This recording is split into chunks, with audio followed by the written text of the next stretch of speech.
Madam President, I have just returned from the command center of the Emergency Operations Center, a temporary one that has been set up in the middle of South Orange Avenue, very close to the Pulse nightclub, not far from the hospital where so many of the victims have been taken, where 9 of the victims died in the care of the doctors, and where there are up to 50 people, some of whom are still fighting for their lives. Needless to say that Orlando is shocked. We didn't know that a place that sometimes is called the happiest place on earth could be one of the saddest places on earth.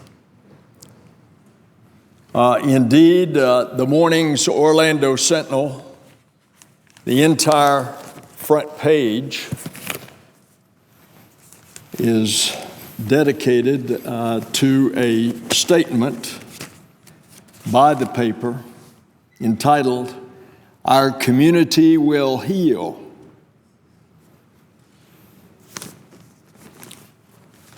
Will our community heal?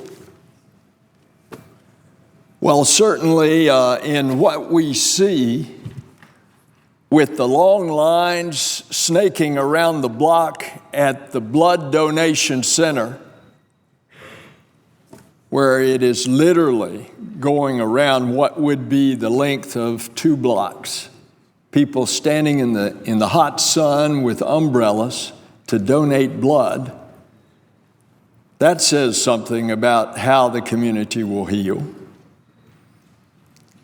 Indeed, when we had our office in Orlando opened on Sunday, the kinds of calls of expressing grief and shock and just unbelief, along with the messages of comfort,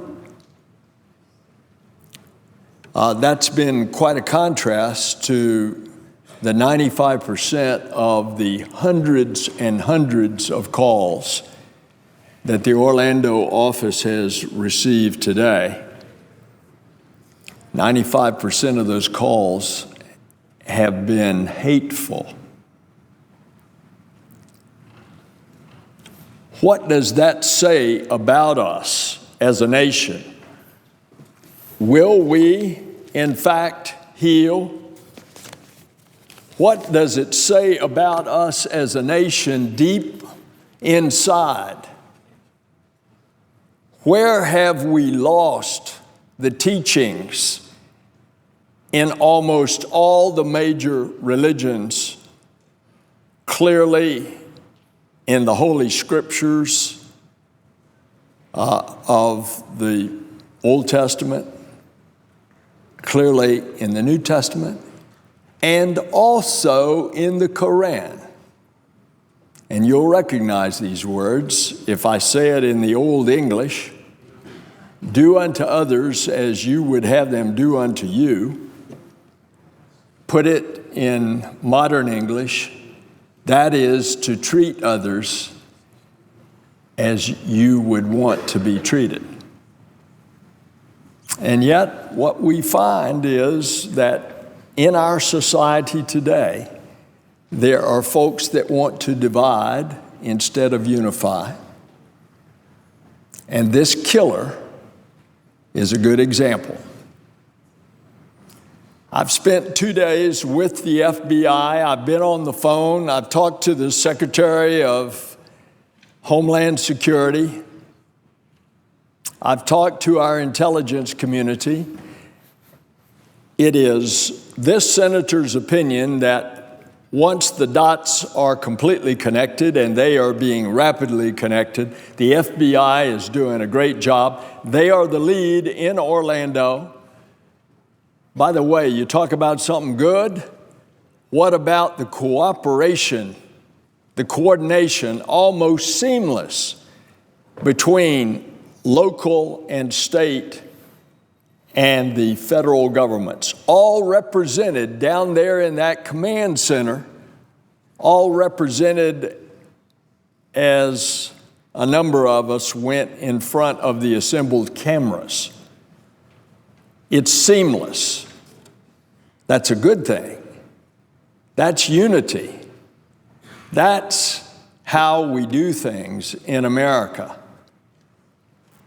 And yet, as the dots are being connected, we'll find out that yes, this shooter was ISIS-inspired, and that's a whole set of issues.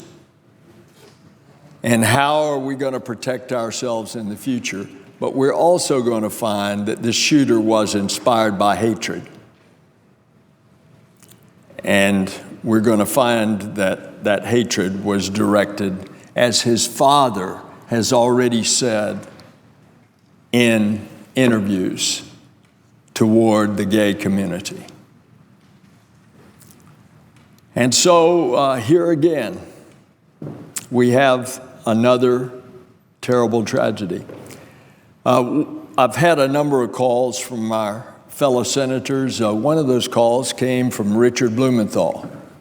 He's from Connecticut, and he has reason to be sensitive about this because of the Sandy Hook Elementary School shooting. 20 children and some 6 adults gunned down needlessly. Maybe that was a mental case. Maybe part of this one in Orlando is a mental case, but it is driven by a hatred, maybe through ISIS, a hatred of America and of freedoms and of a free society being willing to be able to speak what you want without fear of persecution. Or maybe it is a hatred about a group of people. So it's exactly the opposite of what is taught in all the scriptures. And so as we heal in Orlando, it'll take a while. You can imagine those families of the ones they've lost. You can imagine the families down at Orlando Health Hospital right now, grieving and hoping and praying that those victims fighting for their lives are going to make it. So America, we're going to have to dig down deep and find out who we really are. And you know, I really know who we are.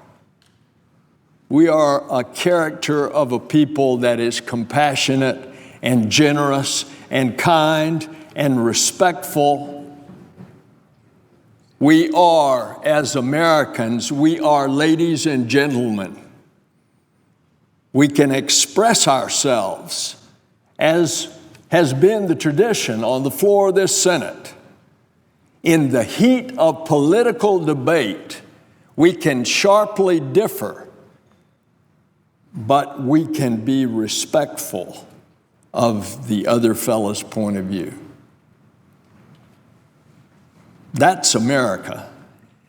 And until we finally come to that conclusion and insist on this aberrant behavior is stopped,